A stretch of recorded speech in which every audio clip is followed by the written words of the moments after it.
Atmosphere changers of Wynne, Arkansas are honored to introduce to some and present to others those who have made life-changing sacrifices for others in our community. Our goal is to highlight the lives of those who have stayed on the wall with a special segment called The Legend Speaks. For over 60 years, Mr. Odell McCallum has made an amazing impact on the Wynne community. Mr. McCallum, along with his wife, the late Mrs. Ollie McCallum, utilized their expertise in education coupled with ministry to improve the lives of men, women, boys, and girls. Many see him as a confidant, a mentor, a dad, a big brother, a friend, and pastor. A few years ago, he moved from Wynne to properly care for his wife. Although he no longer resides in Wynne, the presence and legacy of Mr. Odell McCallum remains forever. Ladies and gentlemen, Mr. Odell McCallum. Thank you, Erica. I'm glad to be here with you to share some of the experiences I've had in life since my background growing up in Robeson County, North Carolina, in a rural area, the area of Salem community, Mount Pleasant community, Harfortville community, all my entire life. From May 9th, 1937, I was born in that year to the most beautiful parents that anyone could have had. Odell McCallum and Odessa McCallum. Beautiful life, I had a great life there in the community. But my dad was a sharecropper. I grew up all my 18 years in that area on the farm. Oh, wow. Matter of fact, I plowed a mule. Oh, wow. Okay. And crop tobacco, because in the Carolina that was one of the main crops. Mm-hmm. Now, all of my education years there, three different cultures in that area at that time. Cherokee Indians and whites and blacks, separate schools. I attended elementary school, Mount Pleasant Elementary School, where at that time we heated by coals, something that you probably never seen or heard about, but in that one two-room country school had one teacher, grades 1 through 6, that taught me, and she was good. Okay. And I will allude to her expertise later on, but I had a good year. I enjoyed happy life growing up on the farm. I stayed on the farm in the country. I remember studying by lamp because that's all we had at that time. Okay.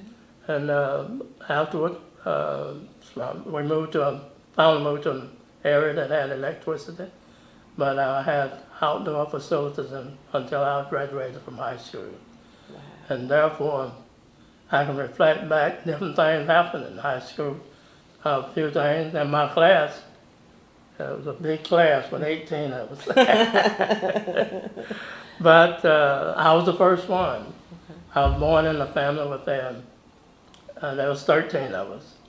8 of us lived, and at the present time, 4 of us are still living. Okay. I have an older sister, 91, a younger sister, and a young brother, and I'm 85. So, Wow. but we had, as I was saying, as we grew up in that country school, we had outdoor facilities. I carried my lunch to school on a paper bag, and but those were good days, Okay. the blessed days. Wonderful, wonderful, wonderful. Thank you for sharing about your beginnings. And I was going to ask, with you being born and raised in that area, how did you come to Wynne? How did you? Okay. When I graduated from high school, I was the first one in my family to graduate from high school. And my younger sister next to me, she graduated. My younger brother had to drop out and graduated later when he was married and went back to school. Okay. But upon graduation from high school, I decided to go try out East Orange, New Jersey. Okay. That that city life wasn't for Okay, me. that I was was a something that country was boy, different. so the country was still in me. So I decided to come back to Charlotte, North Carolina. Coming back to Charlotte, North Carolina, I started living with my sister that lived there, and her husband was a minister. He was at Johnson C. Smith University in Charlotte, North Carolina, and he was in school. Had graduated from there, and he was a minister. So I started living with them there, and found a job there. My first public job, which was I call it a promotion from a mule to working at a hospital there, Okay. which was uh, that I enjoyed at that time. But upon coming back to Charlotte, my brother-in-law was called to a church in a place called Darien, Georgia. And I like to reflect back on it because as I reflect back on it, I can now say, after as I go through this session as we share, that God had His hand upon what He wanted me to do, and it was to get me to Wynne, Arkansas. Okay. But at this time, I went to Darien, Georgia, with my sister and her husband, Presbyterian minister. And while there, my brother-in-law reminded me that my dad died when I was 11 years old uh, uh, uh, from cancer Okay. in the 50s. So that time there was no particular cure at that time.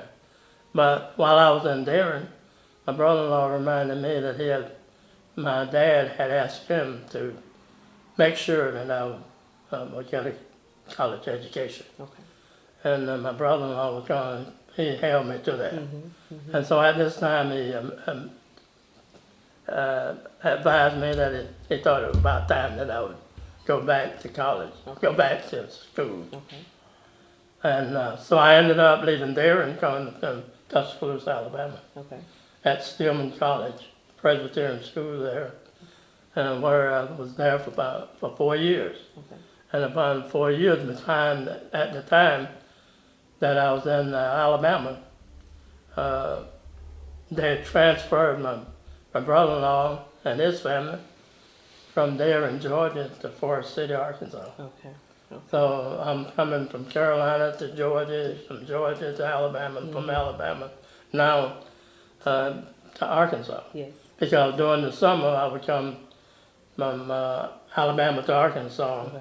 and ended up and when I graduated and from Stillman College, I was there 4 years, and at that time, matter of fact, the year that I went there, Arthur and Lucy had just integrated the University of Alabama there, and Stillman was on one side of Alabama, Tuscaloosa, and the university on the other. But when I graduated in 1961, and from Stillman, started looking for a job, and while I was in Forest City, tried Marietta, West Memphis, Augusta, all around the area. Finally, I tried Wynne. Okay. Okay. Well, that's where God wanted me, Okay. and Wynne hired me. Okay. Okay. So that's So when you that's started. how I ended up in Wynne, Arkansas in 1961 Oh wow. Okay. at Childress That's your. High School. Yes. Yes. Yes. Okay. Okay. And then of course, your late wife, Mrs. McCallum, she's from Arkansas as well. Okay. So tell us about how Okay. you are now in Wynne, and where was she from? The reason that I said that God had this purpose for me being in Wynne, because everything from now, as I talk to you, is going to be with God.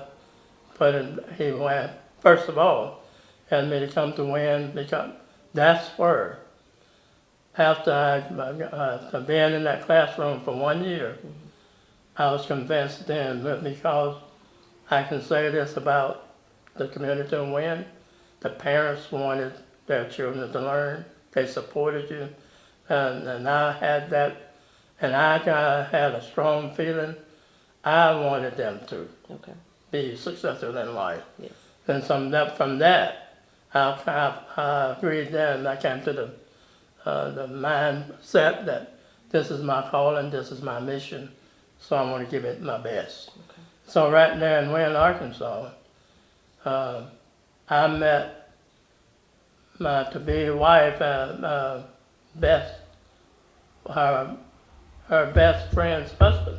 Okay. They hired him in Wynne, Arkansas. Okay. Okay. And he introduced me to my wife, Olive. Yes. Okay. Because Marie and Olive had gone to grade school, had gone to college together, roommates together, was in West Memphis teaching together. Okay.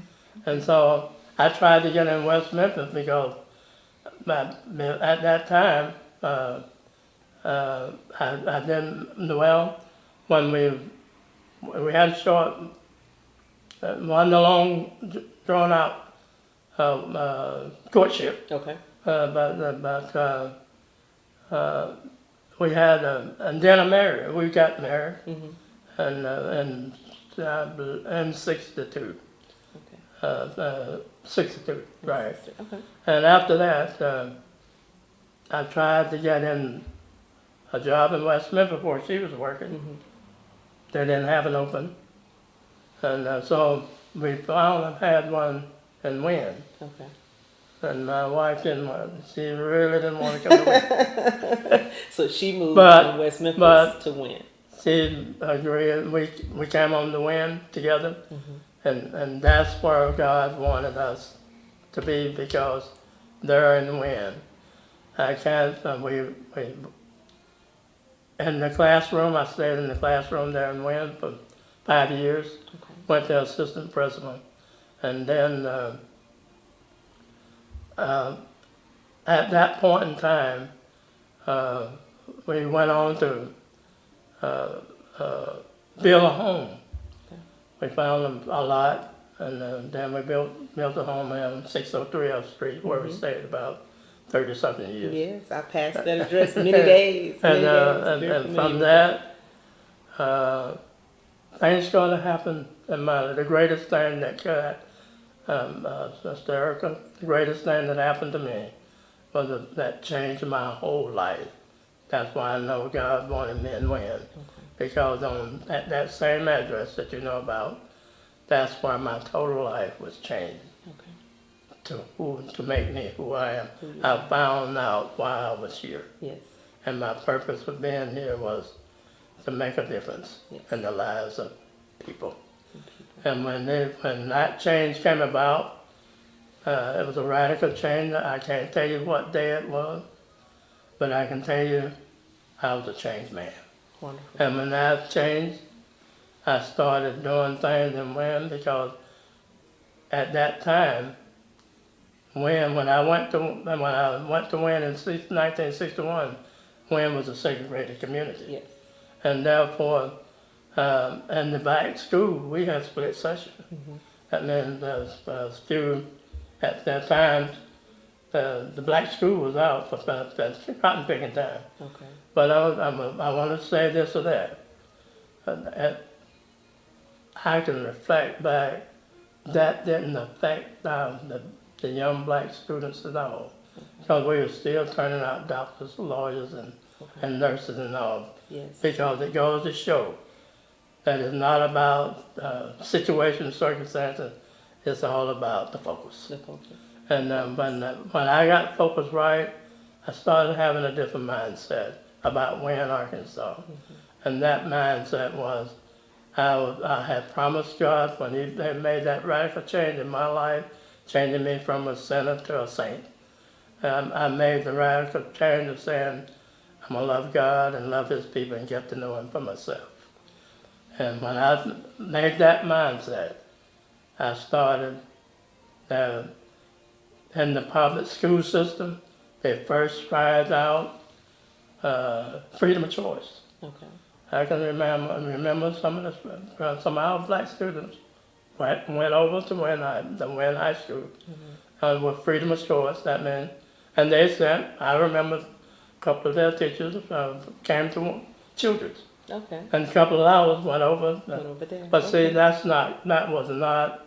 I can say beyond the shadow of doubt that was not God's purpose for Wynn of no city, no country on the face of this earth.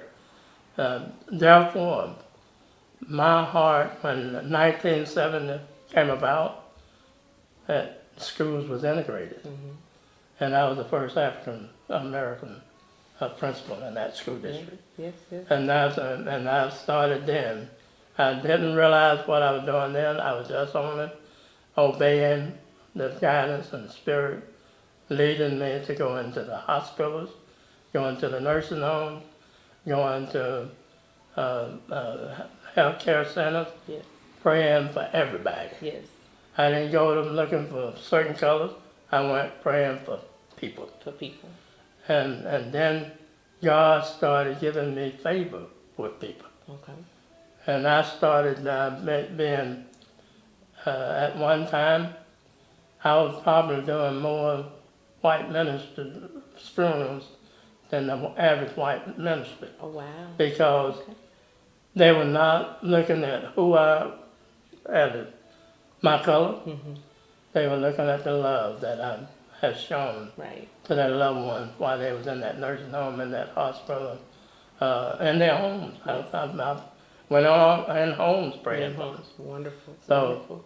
That's, that different things has happened to me there, so that's how I got to Wayne, Arkansas. To Wynn, Arkansas. Wonderful. So would you say when Wynn integrated and now you're now in the Wynn public school system, no longer just Childress over on the Ward 4, on that side of the railroad tracks. Right.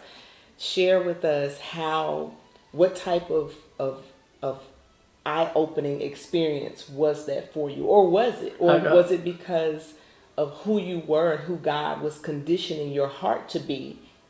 That wasn't your focus. You were focused there on the people, but of course you had to have experienced racism and different questions and things from community, maybe other staff members. They're in Wynn now in an integrated system. How did that affect you? That's why I want to share with atmosphere changes and all other organizations.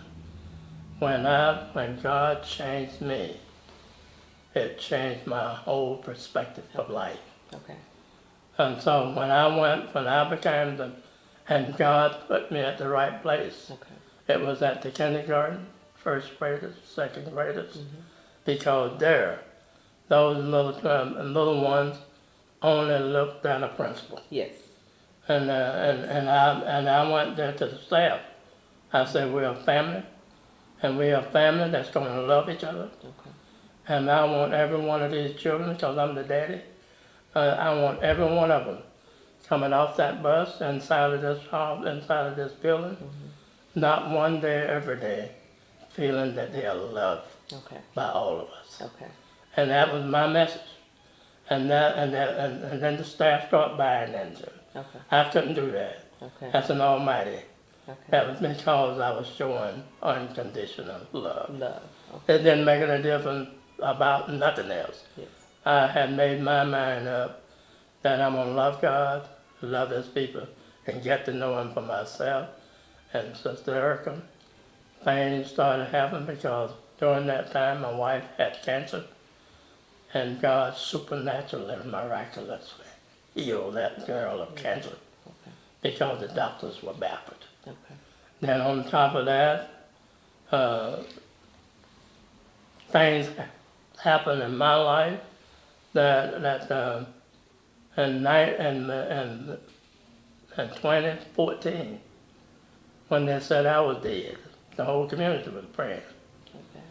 That happened on March the 20th, and then March 21st, 22nd, that's when I came back alive. That I knew because my urinary tract had stopped and I was hauling. Okay. I never want that pain anymore, that's for sure. Okay. But then I know my son was there, and I know my son, what he said, he observed, he had shared that, but the good thing about it, the main thing that I would say to the whole world I can just about say that from Adam to up into this present moment, 40 billion people have been on the face of this earth. And all 40, all of us, share one vital thing, and that is our purpose for being here. And our eternal destiny, which depends totally and completely upon a personal relationship with Jesus Christ. And in Wayne, Arkansas, God, through his son Jesus Christ, brought me to that purpose. I know it. It's real, and that's until we find our purpose. We will deal with symptoms, we will deal with issues, we will deal with situations, until the bottom line is we have to deal with what's in that heart, sin. And I dealt with it, and then I didn't see color, I saw souls. And when you see souls, that's when you love them unconditionally. Okay. Wonderful. Wonderful. So this showing love and seeing souls, this also brought you to your work with other community leaders to start the Positive Impact Program. I remember that program. It was a mentorship That's right, for young men. So tell us about that and how you selected the men, or did God send those men to you who to work with with this program? I had a strong, when I got focused, I had a strong desire, because Wayne was my home. We were living there, and so we wanted to keep it our family, keep our community, because at the time that came upon me to deal with that was when the gangs were pretty prevalent in all communities. Yes. And we were trying to, and I knew Brother Charles Cobbs, and I was just like that. And he and I had gone to Mr. Wiggins, and they sent us to a meeting in Jonesboro. And we was there, and in that meeting, I saw some things happening down in, I think it was Baton Rouge, Louisiana, where I knew I didn't have that money. It was a millionaire paying for people to go to college that they would keep the grades, stay in school, stay out of games. And I came back to Wayne in the office one day, and I can remember, I said, I don't have that money, but I sure got a heart to give. And I scribbled out some things, listed some things that was in my heart as to what we could do. And so 5 men came to my mind, and I asked those 5 men to meet. And we had looked at them. I said, could you take these, pray over them for 1 week, and we'll come back together and see where we go from there. And so we started from those 5 men, and when we came back together, we was all in agreement. We took what was there, and built an organization through the help of the Almighty. Wonderful. I remember that. So what would you say, is it because of the change in you that happened many years ago? What has kept you going all of this time? You're speaking, you're calling, you're praying, you're visiting. What is it that just keeps you going and keeps you connected to so many? I'm saying,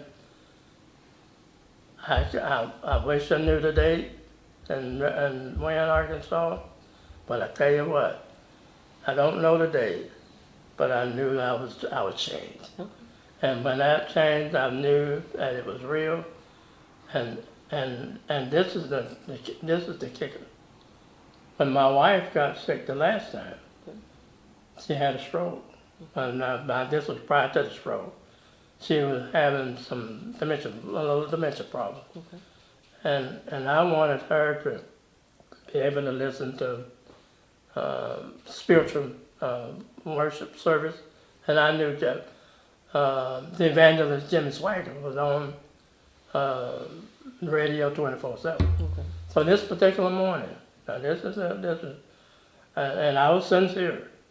I had the radio on and I was listening to it, and as I was listening, I said, that what he's preaching and teaching sounds right, but I'm not preaching and teaching that.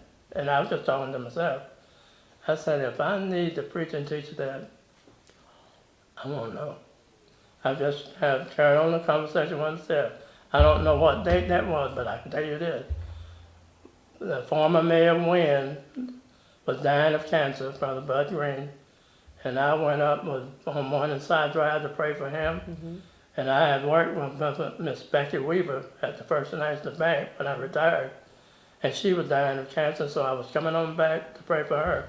And you know where that intermediate school. Yes, sir. When I got Millen Wage at intermediate school, Sister Erica, a voice in my car told me to say, look up. And when I looked up, you know where that Church of Christ school across from the intermediate? Yes, sir. And there's Brother Weaver's on the corner there. Okay. I looked up in the sky and those trees up there, God had put a perfect cross in the sky. And I knew then he answered me. And from that day on, I say to the world, preach and teach Jesus Christ, because it's right. Okay. And I started from that morning, that day, searching, and now up until this day, just this morning, I'm still searching because I knew that was sound about like when God spoke to Moses on the mountain when after the Ten Commandments, Moses said, well, he told me to look up. There was calmness in that car, and I said, that's a cross, that's a cross. I need a picture, I need a witness. Mm-hmm. He gave me one. I went on to Mr. Weaver's house, and I could still see the cross up under his house. From there. I rang that doorbell, and Brother Weaver came to the door. I said, Brother Weaver, come over here and look and see what you see. Mm-hmm. He looked at that, and he said, that's a perfectly drawn cross for some good reason. Okay. So he gave me the witness. He gave you the witness. What I'm saying to the atmosphere changes, and you know what y'all are doing, make sure, and the impact, we never opened up without prayer. I never left the meeting without prayer. We, and the men that we selected, we were looking at men because we wanted to be role models, mentors, family people that have a strong rapport in the community, and that was good family members.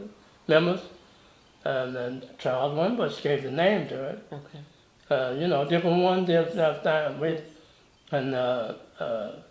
And Native Forum. Now, in Native Forum, since that popped in my head, I was in Wynn. I was the first African American to be Wynn citizen of the year. Okay. Okay. Now, that was in 1984. Wow. Okay. So all of this, I'm saying that I'm trying to say things to you young people here because I love what you're doing. But first and foremost, keep God through His Son first and foremost in your life. Because when you do, it is not about who's in the position, who's this, who's that. No one can get beyond the Father, Son, and the Holy Ghost.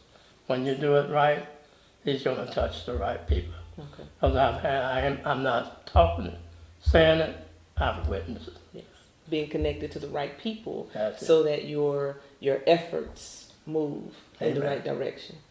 We all have to be on the same page. You have to be focused in the same direction. When you're focused in the right direction, then that He's going to put His approval on it, because there's things I've done in Wynn, no one could have done it but Him. Yes. And as far as when I went into those hospitals and nursing homes, I think I had one negative comment out of all those years I've gone through it. Mm-hmm.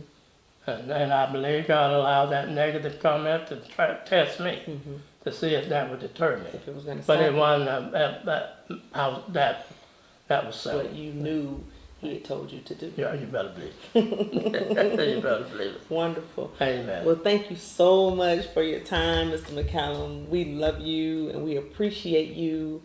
You're poured so much into so many in the WIN community. So many people of all ages still talk about how you call and you pray and you talk to them, and your leadership and your guidance has helped to navigate them on their way. And so we just want to let you know that we love you and we appreciate you for all of who you are to And us. I'd like to say to you, Sister Erica, I knew your grandmother.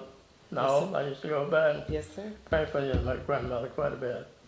And all your sisters and brothers, know all of them. Y'all keep the good work up, but always keep God through His Son, first and foremost, in the home, and in the community, and the churches, and the schools, and local communities throughout the world.